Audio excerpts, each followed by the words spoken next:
Olá, boa noite. Este é o Jornal da Justiça desta quinta-feira, 5 de março. O Supremo decide que Justiça Comum dos Estados é responsável por julgar ações que questionam critérios de seleção e admissão em concursos públicos. Este é um dos destaques de hoje. Você vai ver também. Começa hoje a janela partidária para vereadores que querem mudar de partido e concorrer nas eleições de outubro. 7 meses antes das eleições, é aberto um período de 30 dias para quem foi eleito pelo sistema proporcional poder trocar de partido sem precisar de justificativa. O STJ reafirma a empenhorabilidade do bem de família e não autoriza a penhora de um imóvel de devedor que respondia a um processo sobre IPTU. O presidente do Supremo, ministro Dias Toffoli, participa do lançamento da campanha Preservando Brasília para os 60, em solenidade na Praça dos Três Poderes. O Supremo Tribunal Federal, instituição centenária de defesa da Constituição, tem um compromisso com a promoção e a salvaguarda dos direitos fundamentais e, entre eles, portanto, também a cultura.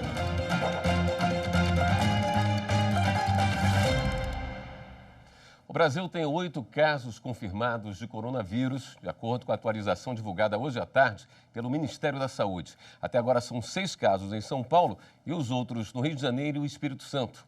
Um 9º caso testou positivo no Distrito Federal, mas aguarda contraprova para confirmação ou não do resultado. Com isso, de acordo com o Ministério, o cenário nacional muda e o país passa a registrar a transmissão local da doença em São Paulo. Até agora, dos 636 casos suspeitos no Brasil, 378 foram descartados. O Supremo Tribunal Federal analisou hoje um recurso que questionava a competência da Justiça Comum Estadual para julgar ações de candidatos em processo seletivo contra empresas públicas. Quem traz o resultado desse julgamento para a gente é a repórter Fernanda Porto, que fala ao vivo do STF. Boa noite, Fernanda. Boa noite, William. Boa noite a todos que nos acompanham. É isso mesmo. Hoje, no plenário, os ministros retomaram o julgamento do recurso extraordinário que questiona a competência para julgar ações em que candidatos que passam em concurso público contra estatais. O caso específico trata de um candidato que já estava trabalhando na Companhia de Saneamento do Rio Grande do Norte quando foi afastado do cargo, em razão de irregularidades no concurso público.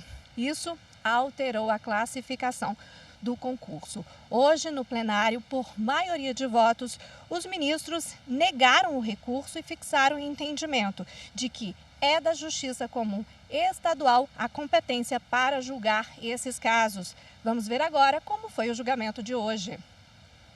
Para o relator, ministro Gilmar Mendes, questões pré-contratuais devem ser resolvidas pela Justiça Estadual e fixou a tese de que ações que questionam a forma de contratação em empresas públicas devem ser julgadas pela Justiça Comum Estadual. Compete à Justiça Comum processar e julgar controvérsias relacionadas à fase pré-contratual de seleção e admissão de pessoal e eventual nulidade de certame em face da administração pública, direta e indireta, nas hipóteses em que é adotado o regime seletista de contratação de pessoal. Já o ministro Edson Fachin divergiu por entender que o caso em específico deveria ser analisado pela Justiça do Trabalho, pois o candidato estava trabalhando quando foi afastado por irregularidades apuradas no concurso. Sendo o empregado e o emprego em curso regido por contrato firmado consoante normas trabalhistas, a competência para controvérsias relacionadas a esse vínculo que já está formado deve ser dirimidas na Justiça Especializada Laboral. No entanto, os demais ministros seguiram o entendimento do relator por negar o recurso. O mais interessante é que o próprio trabalhador ingressou na Justiça Comum. Essa decisão recorrida é uma decisão do Tribunal de Justiça do Estado do Rio Grande do Norte, que afastou a arguida incompetência material da Justiça Estadual.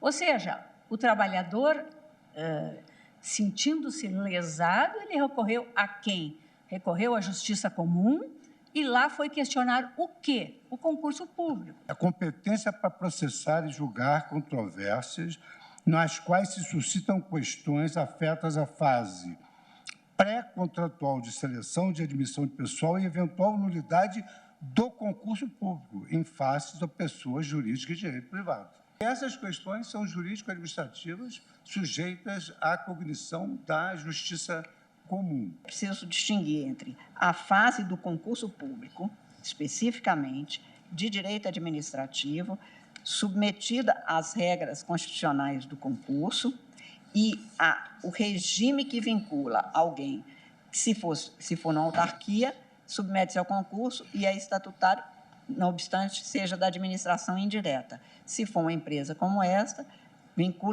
submete-se ao regime trabalhista, em que peça tem que passar pelo concurso público. O que é de direito administrativo é este momento de concurso público que, portanto, determina, pela natureza da matéria, competência da justiça comum, como foi aqui acentuado. A atuação da Justiça do Trabalho pressupõe uma relação de trabalho já estabelecida.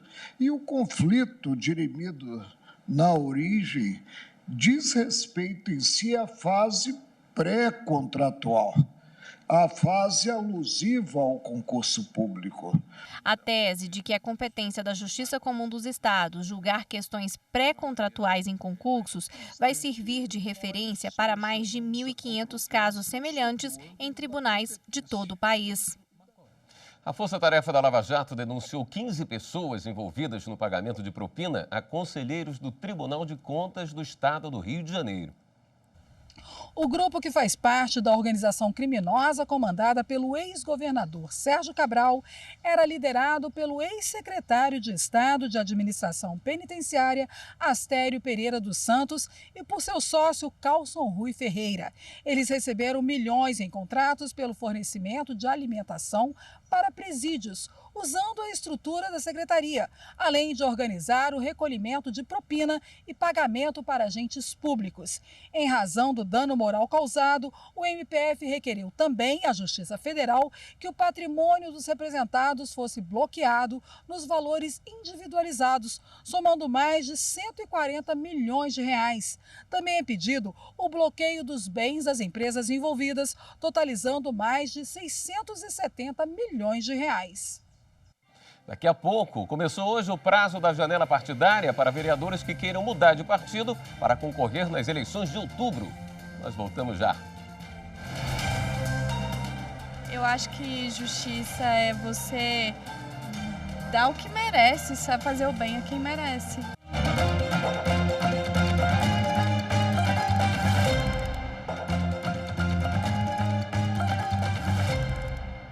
Começou hoje a janela partidária para vereadores que desejam mudar de partido para concorrer nas eleições de outubro sem correr o risco de perder o mandato.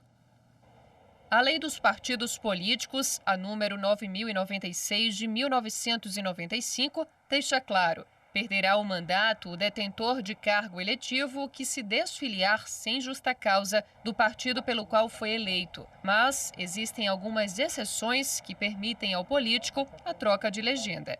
Uma delas é a janela partidária. 7 meses antes das eleições, é aberto um período de 30 dias para quem foi eleito pelo sistema proporcional poder trocar de partido sem precisar de justificativa. Portanto, essa regra vale apenas para vereadores, deputados federais, estaduais e distritais. Isso porque, nesses casos, o mandato pertence ao partido e não à pessoa eleita, já que a eleição é feita por meio do quociente eleitoral que leva em conta o número total de votos da legenda. Para este ano, apenas os vereadores terão direito a trocar de partido na janela, que vai de 5 de março a 3 de abril. Muitas vezes o candidato na eleição passada, ele se vinculou ao partido que de repente ele não tenha mais a mesma visão e que ele não se sinta tão bem. Então é uma liberdade que ele tem de mudar, procurar outro vínculo partidário. Os vereadores ou parlamentares ainda podem trocar de legenda e manter o mandato de 3 formas. 2 delas previstas na Lei dos Partidos Políticos. É considerada justa causa a mudança quando o partido fizer alteração substancial ou desvio reiterado do programa partidário ou quando houver grande discriminação política pessoal. Ainda existe a possibilidade de mudar de agremiação quando ocorre a incorporação ou a fusão de um partido. Eles não necessitam continuar vinculado ao partido anterior se houve a criação ou a mudança, um partido incorporou outro ou fundiu com outro, eles têm a possibilidade de transicionar. As eleições municipais vão ocorrer no dia 4 de outubro deste ano. O segundo turno está marcado para o dia 25 de outubro. Preservar os bens culturais e a história. Esses são os objetivos da campanha Preservando Brasília para os 60, lançada hoje em uma solenidade na Praça dos Três Poderes. O presidente do Supremo Tribunal Federal e do Conselho Nacional de Justiça, ministro Dias Toffoli, participou do lançamento da campanha. É na capital quase sexagenária que se concentram os três poderes da República e diversos órgãos da administração federal.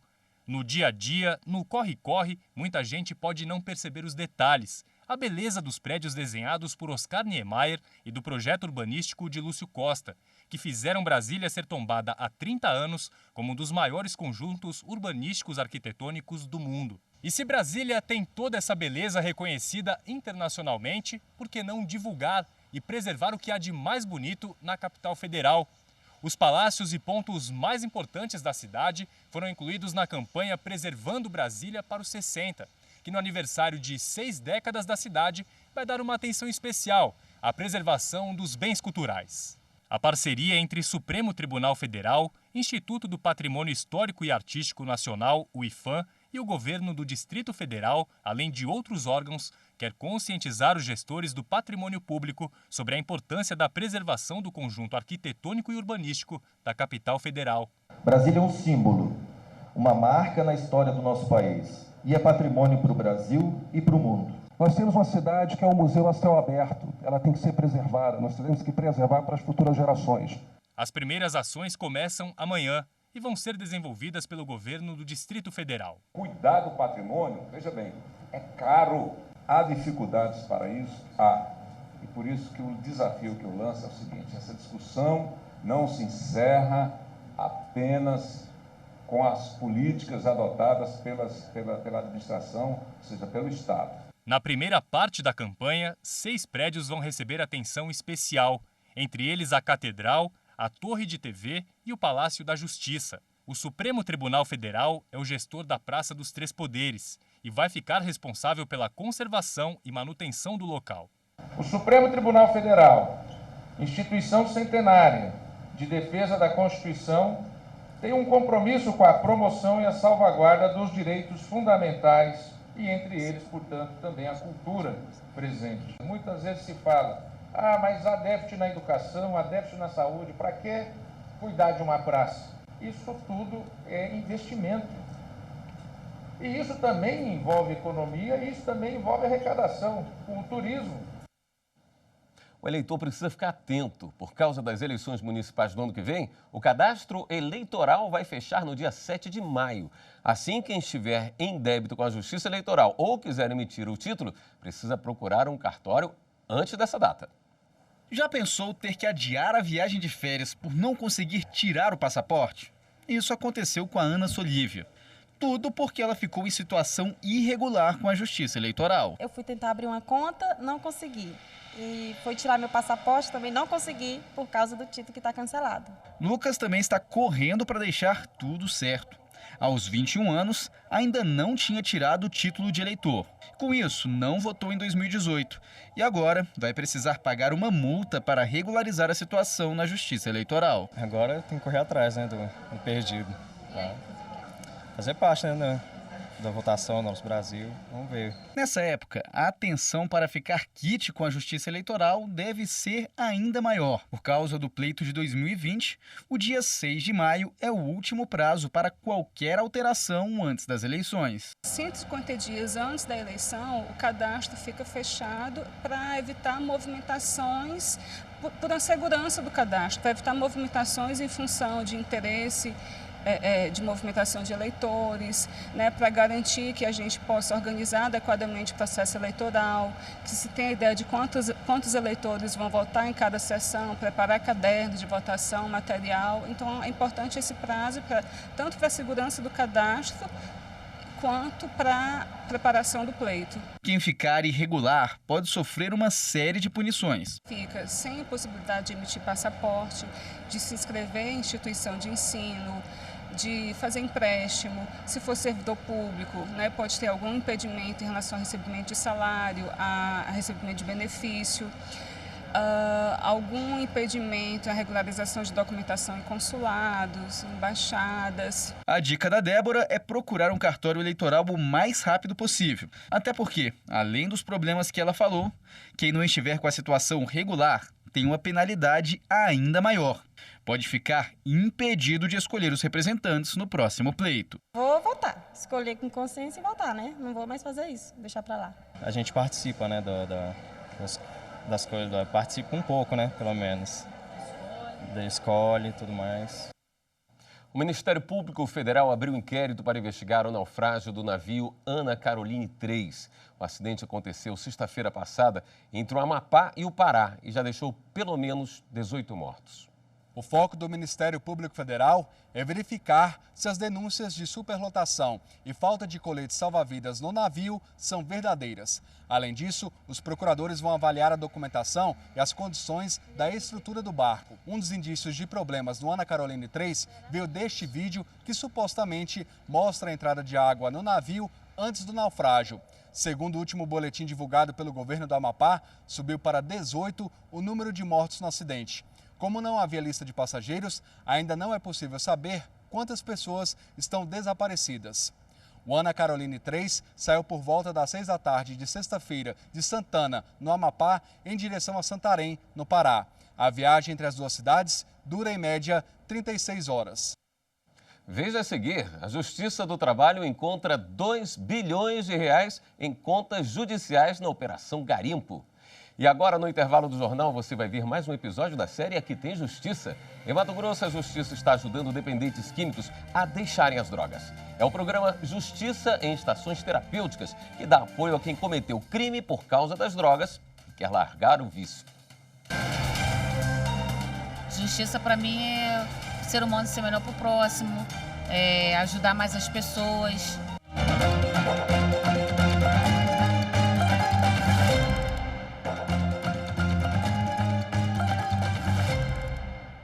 O Tribunal Superior do Trabalho condenou o município de Mirassol, em São Paulo, a pagar adicional de horas extras a uma professora da rede municipal. O tempo gasto pela professora em sala de aula ultrapassava o limite da jornada, como previsto em lei.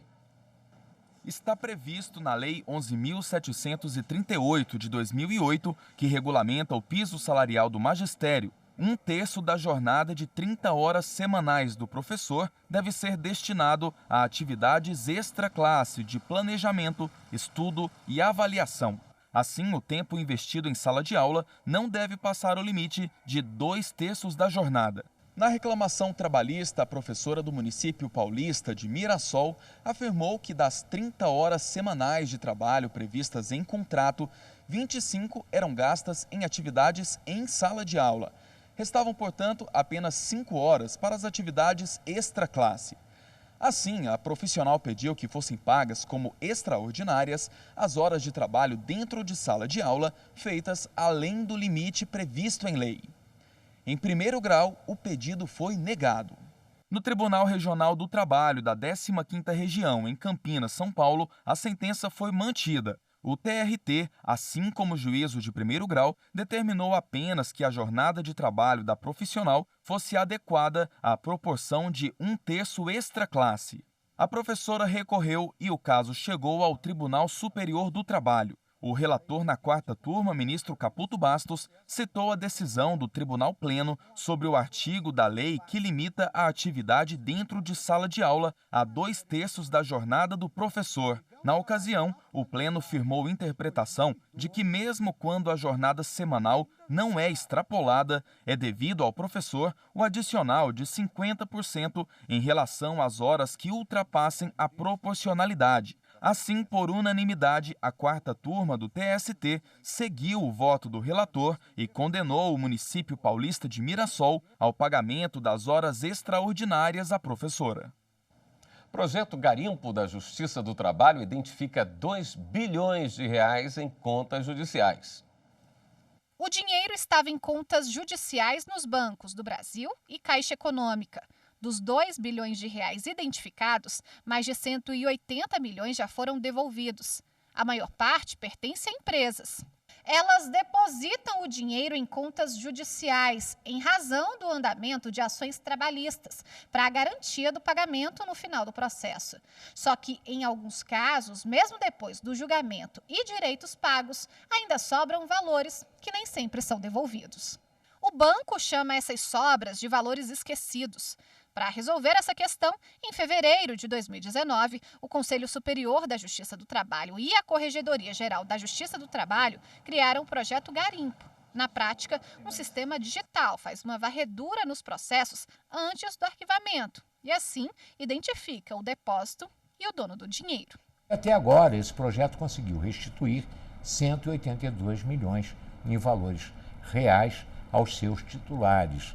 E, de fato, é exatamente isso, é criar um mecanismo para que não haja pendência no processo quando do arquivamento definitivo. É uma revolução, naturalmente, no sentido de identificar isso e acabar, pelo menos, com a trajetória de valores esquecidos no curso da relação processual.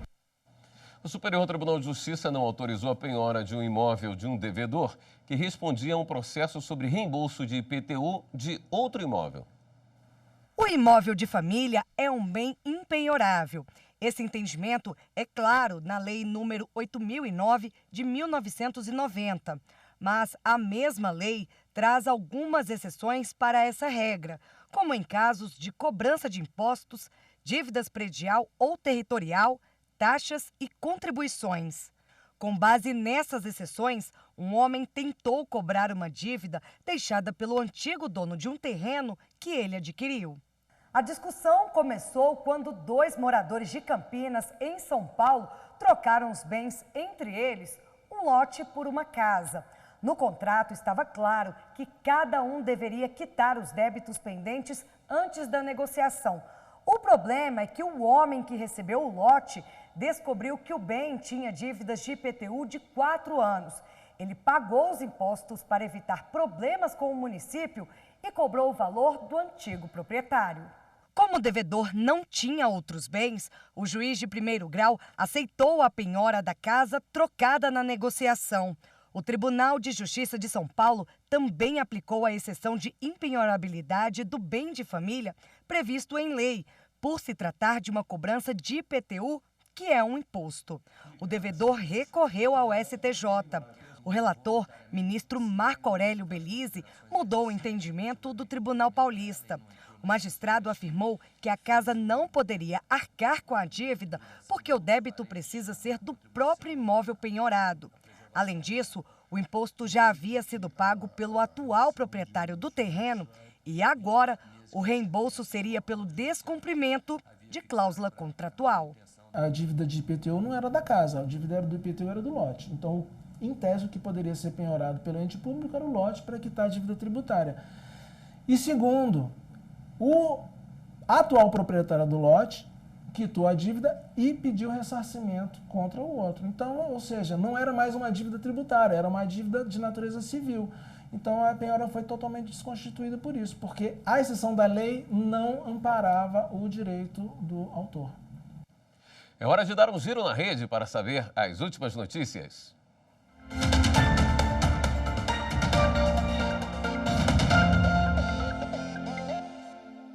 Vamos até a redação do Jornal da Justiça falar com a repórter Mariana Xavier, que tem as últimas informações para a gente. Oi, Mariana, boa noite. Boa noite, William. Boa noite a todos que nos assistem. Começamos o giro com a notícia de que o valor cobrado de desmatadores da Amazônia passa de R$1 bilhão. Por meio da Força Tarefa de Defesa da Amazônia, a Advocacia Geral da União, a AGU, ajuizou mais de 29 ações civis públicas para cobrar pouco mais de R$741 milhões de responsáveis que desmataram pelo menos 34 mil hectares da Amazônia Legal. Muita coisa, viu? Somadas a outras ações propostas, o valor total cobrado chega a R$1 bilhão e 300 milhões. A coordenadora da Força Tarefa, Renata Periquito Cunha, disse que está percebendo um avanço do Poder Judiciário cada vez mais sensível aí com a questão ambiental. No Distrito Federal, uma mãe de um aluno da rede pública vai ter que fazer um pedido de desculpas público a uma professora por tê-la agredido. Na ocasião, ela comunicou à mãe sobre um incidente que ocorreu com o filho dela na escola. Aí a mãe se exaltou, xingou e agrediu a professora. As duas chegaram a um acordo durante uma audiência de conciliação. E a Justiça Federal condenou a Caixa Econômica a liberar o saque do Fundo de Garantia do Tempo de Serviço, o FGTS, para pessoas que tenham os imóveis danificados ou destruídos por incêndios. A sentença, válida em todo o país, foi feita pela Defensoria Pública da União, com parecer favorável do Ministério Público Federal. E para ter direito ao saque, o titular da conta do FGTS precisa comprovar a ocorrência do incêndio por meio de um documento emitido por um órgão público. A determinação é de uma juíza que atua em Belém do Pará. E vale ressaltar que essa liberação do saque foi estabelecida só para os casos de incêndios involuntários. O Giro fica por aqui, mas você aí em casa pode rever a qualquer momento essas e outras notícias da TV Justiça no YouTube. É só digitar lá TV Justiça Oficial. Se inscreva, viu? Voltamos ao estúdio, William. Obrigado, Mariana, pelas informações. E o Jornal da Justiça de hoje termina aqui. Mas não se esqueça, mande seu recado ou sugestão de reportagem para o nosso WhatsApp, 61992606116. Uma ótima noite para você. Até amanhã.